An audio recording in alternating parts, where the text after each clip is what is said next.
Hello and welcome to another edition of AC with Wacey. I'm just getting back today from some training in Dallas. It's been a longer day, 12 or 13 hours between driving and the training. Brian that does it, the instruction down there was put on a very good class. There's some really exciting stuff coming from Samsung that'll work with their traditional stuff, and then some cross-platform stuff that will work as a direct replacement to units in your home and still work with your other brands of indoor units and stuff. I'm hoping I can get Brian on with me for a video on that, so I'll wait to go over kind of some of those details, as I think it'd be kind of cool if he could kind of break down some of it for you. So we'll hope for that. I forgot to mention it to him until I was driving back, so we'll wait to hear from him.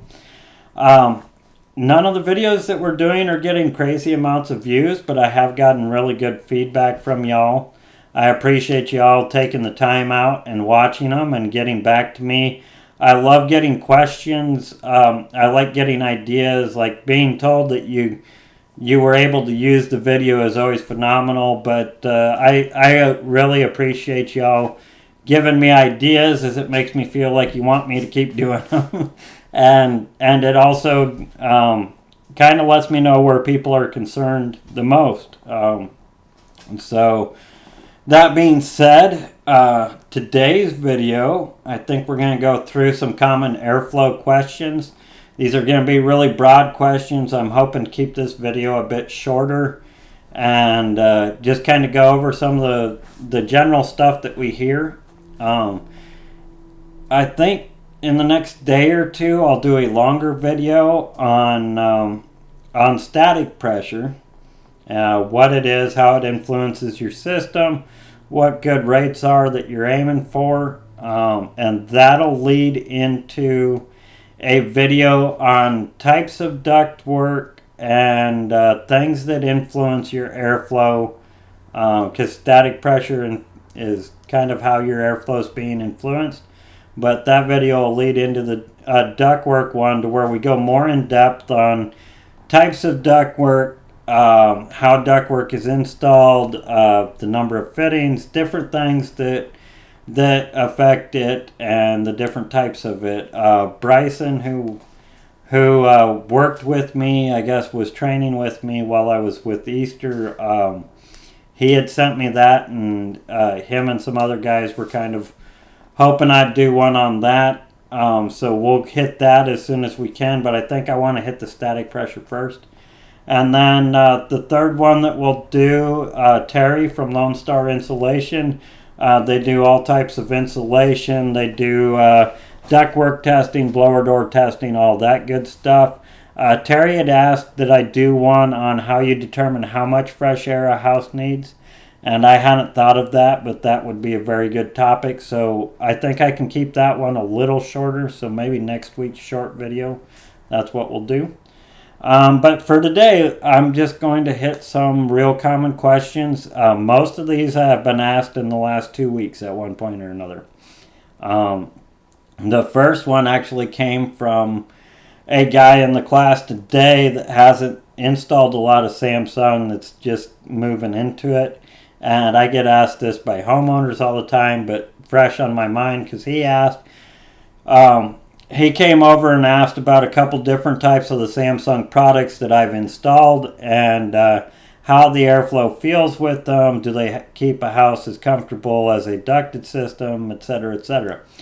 On the airflow end, one of the big ones that we hear is, how far does it actually throw air?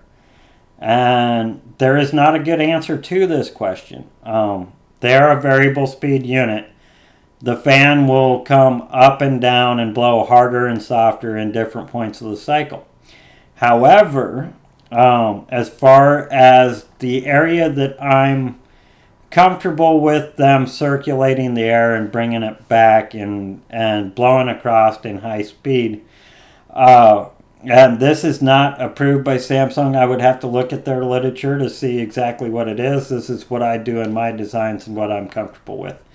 But the 7912K units, K meaning 1,000 BTUs, 12,000 BTUs in a ton.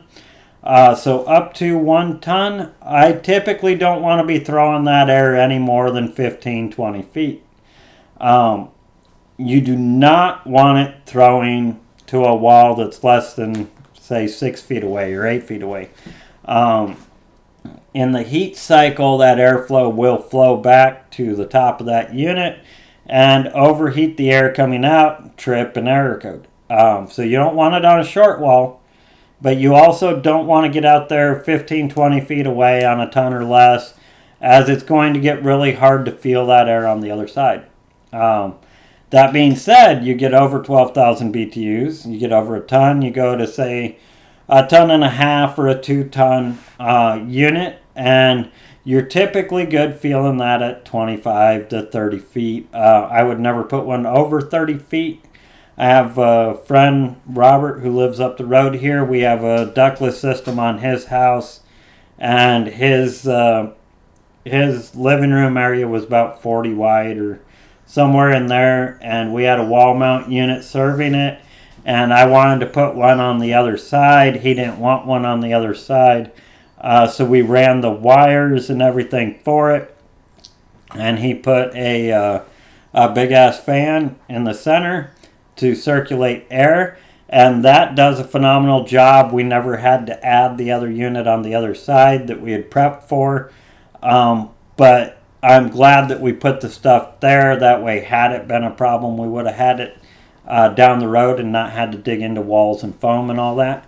But it ended up with the big ass fan. You feel it good on the other side, and he really thinks had we mounted it higher on the wall that you would still feel it across that 40-foot room. But my rule of thumb, I guess, on where I'm feeling those is if it gets to 30 feet, I don't care if it's a 2-ton or whatever more, I don't really want to be throwing any farther than that. Other than that, as far as the units, the slim duct low static units, you really only want one grill. The air feels good if it's one grill and you're just shooting it straight out. See our multi-split video for what a slim duct is. The duct S units, the high static units, they do a phenomenal job on duct work. I actually like the feel out of the duct S as far as how they're blowing air more than I like a lot of traditional air handlers. It's just a great product. And then their multi-position air handler, you can set the static pressure and get the velocity where you want it, so the air feels good there. The ceiling cassettes that kick 4 directions or 360, they do a really good job serving a room. You get all around the room, everything's good. So on the ductless front, I almost think you end up with a more comfortable home with the ductless zone drought. Not only do you get good airflow everywhere, but every room's on its own control. Every room's being dehumidified when it runs. I think you end up with a lot more comfortable house if you do a zone system like a Samsung, to where you're using different units for zones rather than ductwork for zones and using zone dampers or just a straight system. Another question, getting off of the ductless track, is I have people call all the time and they say, I think I have a problem with my ductwork.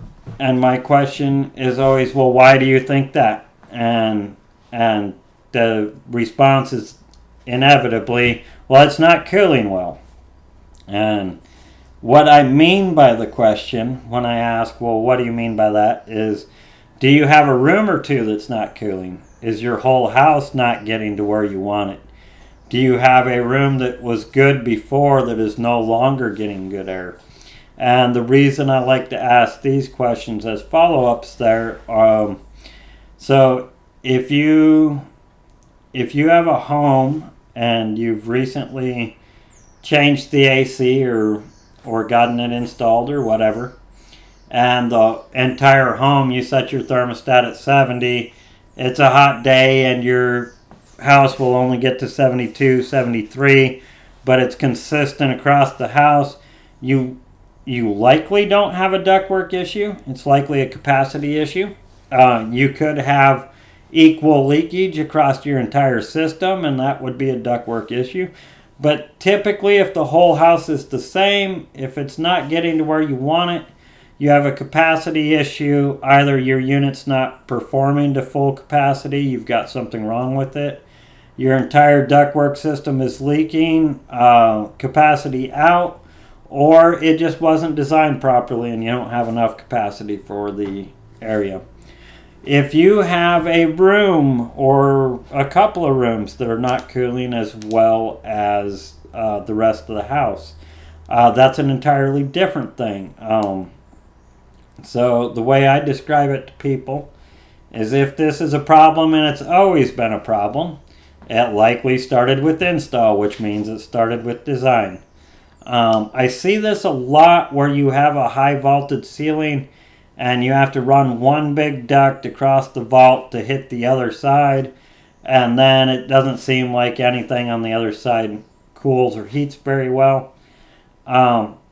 Going across the vaulted ceilings can be a very tricky thing, because a lot of the time you'll inevitably have a builder not leave you enough room. You'll have twists and turns in your duct that you don't anticipate. You won't get it pulled as tight as you want. There's just a lot of things that can cause that. But if you have an area of your house like that that has always been off and it's different enough to where you notice it from the rest of the home, you likely have a design issue. Again, you could have an issue to where that just didn't get connected very well and you're leaking, but a lot of the time it's a design issue and you need to readdress how much ductwork you have going there and get more air into the problem rooms. There's a caveat to this. We'll see in quite a few homes, and I'm going to be very vague about this because we have both homeowners and contractors watch this, and I don't necessarily want homeowners messing with this as much. So if you have a master bedroom, we run into this with master bedrooms a lot. As a contractor, if I'm borderline on putting a larger grill in or not in a master bedroom, I put a larger grill in. Why? Because people like to sleep colder typically, which means that master bedroom, if it was borderline, probably has more air than it needs. Sometimes we'll need dampered back to stay even with the rest of the house. It may even have multiple grills, and then people like to put a lot larger windows or even walkout doors, patio doors, whatever in their master bedroom. Those add heat into a room in the summer to where you need more cooling. So the trick to it is, the caveat, if you will, is that in the winter, they are also getting heat through those doors, which means that room does not need as much airflow to heat up in the winter. So in Texas, we're designing for the summer. If a room needs 300 CFM and we've got 320 feeding there, we feel all right. It's going to be a little bit cold during the summer, but nobody's going to complain for the most part. And if they do, we can damper it back. The problem is, in the winter, that room may only need 220 CFM, which means you have 100 extra. And there's not an easy way to close off that extra air. I do have a way that I like to do it that I think works well with most systems. There's some systems you can't do it on. If you're a contractor or a technician watching this and you want to know what I do with it, get back to me and I'll explain it, and you'll know what I'm talking about right away. It's something that I came across and it works well, but it's a fairly simple change. But it's something that I don't want homeowners messing with, basically. So we'll keep it off the video. But if you're watching this, you have a customer with a room that has that problem to where you have too much air in the winter but not enough in the summer, get back to me. I've got a good fix. So getting back to our common problems, if that room's always been that way, you likely have a design problem. If you have a room that it seems like it used to stay even with the rest of the house and now all of a sudden it does not, and you have a noticeable change, you likely have something wrong with your ductwork. Mouse is chewed through, it's been kicked off the boot by somebody crawling in your attic. There's something blocking it up, damper blew shut, something like that. You'll want to get your ductwork checked out. If your whole house used to cool well, and now no longer cools well, you probably want to get your whole ductwork system checked. If the equipment seems to be fine and you've just lost your cooling, you'll want to do what's called the duct blaster test. There's other ways of finding leaks in ductwork. None of them work as well as the duct blaster test, but you can use UV cameras and infrared cameras and different things. I don't know why I said UV, infrared. But anyways, you can do some of those things and fix a lot of problems. Or you can put a duct blaster on. And a duct blaster will tell you how many CFM you are losing out of your system and get you an actual percentage. What is a good percentage of duct loss? So no system's going to be zero. I'm sorry if you think if you're going to get one sealed to where there is 0% duct loss, you are probably wrong. Energy code in the U.S. Is a funny thing. Some states enforce it, some do not. Large swaths of Texas here do not enforce energy code, including where I'm at. So it's not something that you can get enforced, but in 2009, they required it to be basically 8 CFM or less per 100 feet of duct. And they have some cubic requirements and different things. It's kind of a longer calculation. But what it equates to is they want to see a 0.5% to 1% loss. Anything over 1% is considered a leaky system. You really want to try to get it down to a 0.5%. And the only way to do this really well is to do a duct blaster test. Hopefully we'll have those available here soon. Lone Star Insulation here in north central Texas, they have it available a lot of the time. If you call a energy provider and ask them who to do an energy audit through, energy audit companies will have the testing equipment. Building science guys will. But do a duct blaster test, see how much air you're losing, see where you're losing it, and then have your local neighborhood AC guy come out and seal up your ductwork, replace your ductwork, do whatever they need to do to get it done. Anyways, I think that's all we're going to do. This turned a little longer than I wanted it to, but I think I did all right for having as long of a day as I've had. But yeah, just common airflow questions. If you have one room that's wrong, that's always been wrong, then you need to look at ductwork design. Probably run some more ductwork, run a bigger piece of ductwork, etc. If you have a room that used to keep up that no longer keeps up, get somebody to go check that ductwork, see where it's broken, leaking, etc.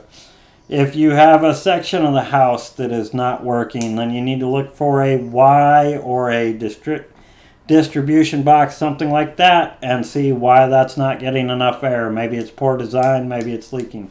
If your entire house is not keeping up, it is likely not ductwork. It is likely your unit not performing to its capacity or the wrong capacity being on. As far as ductless airflow stuff, if your ductless unit is throwing, if it is a ton or less and it's throwing 15 feet, you're probably all right. If you go 20-25, you may not feel it as well. If your unit is a 2-ton, 1 to 2 ton, and you're throwing 30 feet or 25 feet, you're probably all right. If you get over 30 feet, I would really question it. I'm not saying they won't do it. I'm just saying I try not to design for over 30 feet. I don't know if there's any specific literature on that. Just because it's a variable speed unit, the fan speed will change as it changes operation. So I may be wrong. I may ask Brian about that and come back and tell you I'm wrong. But that's the general rule I use on those. As far as will the airflow from ductless units and stuff cool a house as well as ducted systems, I believe if properly designed, they actually do better. But that's a whole nother conversation. So appreciate y'all stopping by. I'll try to get some more content out there. We'll discuss some static pressure, some duct work, fresh air calculation, and air changes on your home. Till next time, we'll catch you later.